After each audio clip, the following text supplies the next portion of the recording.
উত্তর দিনাজপুরে BJP teachers সেলের চিঠিকে ঘিরে শুরু হয়েছে নতুন বিতর্ক। জেলার বিভিন্ন সরকারি পোষিত স্কুল ও মাদ্রাসায় শিক্ষকদের অনিয়মিত ছুটি এবং বন্দে মাতরম গাওয়া বাধ্যতামূলক করার দাবিতে জেলা বিদ্যালয় পরিদর্শক দেবাশিস সমাদ্দারের কাছে লিখিত আবেদন জমা দিয়েছে বিজেপি টিচার্স সেল। সোমবার আবেদনে দাবি করা হয়েছে, বহু শিক্ষক দীর্ঘদিন ধরে নিয়মিতভাবে বিদ্যালয়ে উপস্থিত থাকছেন না, যার ফলে পাঠদানের পরিবেশ ব্যাহত হচ্ছে এবং ছাত্রছাত্রীদের শিক্ষা জীবনে ইতিবাচক প্রভাব পড়ছে। বিষয়টি খতিয়ে দেখে প্রশাসনিক পদক্ষেপ নেওয়ার আর্জি জানানো হয়েছে। এছাড়াও চিঠিতে সরকারি নির্দেশিকা মেনে সমস্ত বিদ্যালয় ও মাদ্রাসায় বন্দে মাতরম সঙ্গীত গাওয়া নিশ্চিত করার দাবি তোলা হয়েছে। সংগঠনের বক্তব্য, ছাত্রছাত্রীদের মধ্যে জাতীয়তাবোধ ও দেশপ্রেম গড়ে তুলতে এই উদ্যোগ জরুরি। বিজেপি টিচার্স সেলের জেলা কনভেনার নীতিশ চন্দ্র ধর বলেন, আমরা শিক্ষার স্বাভাবিক পরিবেশ বজায় রাখতে চাই।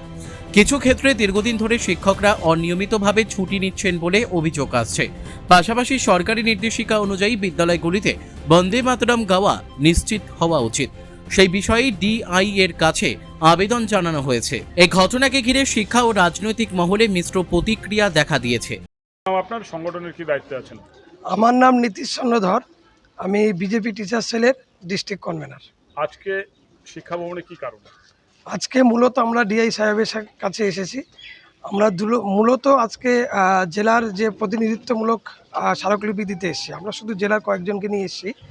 আমাদের মূল দুটো এজেন্ডা রয়েছে। একটা হলো বিগত সরকারের আমলে দীর্ঘদিন ধরে রাজনৈতিক প্রভাব খাটিয়ে বহু শিক্ষক, আমাদের কাছে আছে তথ্য, তারা স্কুলে যাননি, বহুদিন যাননি, তারা দিনের পর দিন যাননি। তো আমরা ডিআই মহাশয়কে বলবো যে এই বিষয়গুলো যেন অবশ্যই খতিয়ে দেখা হয়, এবং তারা আবার হাজিরাও করেছে, অন ডিউটিও করেছে। সেটা কী পরিপ্রেক্ষিতে করেছে সেই বিষয়টা খতিয়ে দেখবেন, সেটা আমরা স্যারকে বলবো। আর দ্বিতীয় যেটা, আপনারা জানেন যে সরকার ইতিমধ্যে একটা জিও বের করেছে, সমস্ত সরকার পোষিত বিদ্যালয় এবং মাদ্রাসাগুলিতে জাতীয় সঙ্গীতের সঙ্গে দেশাত্মবোধক গান, যেটা বন্দে মাতরম, সেটা গাওয়ার জন্য বলা হয়েছে। তো প্রত্যেকটা স্কুল এবং মাদ্রাসাতে যেন গাওয়া হয়, সেই বিষয়টা যেন আমাদের ডিআই মহাশয় দেখেন এবং ঠিকঠাক গাওয়া হচ্ছে কিনা দেখেন, সেই বিষয়ে মূলত আমরা এখানে দিতে এসেছি। রায়গঞ্জ থেকে রামকৃষ্ণ দাসের রিপোর্ট, কুলিক নিউজ।